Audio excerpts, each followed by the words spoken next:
Treimann paneb 11 pealt taha nurka. Pärast Polina Gorbatšova lahkumist siis profilepinguga Itaaliasse püüab hüppeliigeste vahele selle palli. Reval tuleb ka sportrünnakul.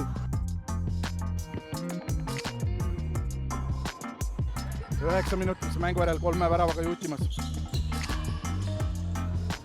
No super läbimurre nüüd keskelt. Kimli ongi vise Belokurovale väga lihtne saak. Milline sööt ette ja vahe minimaalne. Mellalt 2 kiiret väravat. Surumine, mida Pušina seal näitab. Nüüd on ruumi.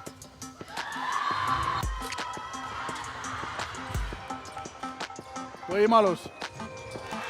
Pušina Veski vastu, Veski jääb peale.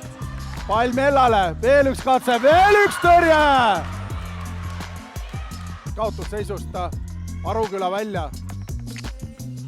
Šalgi vise. Mironova ei lähe, ehk ääres ruumi on. Šalk ise läbi. Ja laseb Randmega õunakese. Joone tõste. Laasik sisse uuesti. Treimann paneb 11 pealt taha nurka. 9 peale. No, see on see. Naiste mängude ühte resultatiivsemat takistada. Linda Veski tõrje. Pall jääb. Aga no ei mahu sealt viskele. Käsi on üleval. Medikova paneb viske ja paneb posti äärde. 19-19. Pall Arukülale. Kas saab Aruküla siit juutima? Äärde. Ja annab Elavik. Treimann läheb järgi. Päästes mööda Korošaninast, aga Belokurova teeb hea tõrje. Pole keskele läks see pall. Pikk sööt ette Inga Pušina. Pušina püüab selle. Pöörab kaitsest mööda ja viskab ühest postist. Midagi rünnakut. Hopadi. Täiesti asendist väljast selle söödu lasi. Joone tõste nüüd siia vasakule Treimanni ette.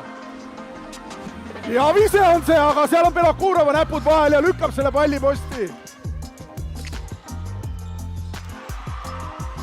Ja lõikab Karmen Vaiksar selle palli. Saab tagasi Treimannilt. Ja Belokurova tõrje! Mellal. Otsitakse joonele Korošanina. Läheb viskele. Ja see pall läheb lõpuks sisse, loetakse ära. Põrkab mõlemast postist. 20 sekundit on aega, Mironova tuuakse väravasse. Ja Marja Treimann tema vastas. Ja see on Aruküla värav! 23-22.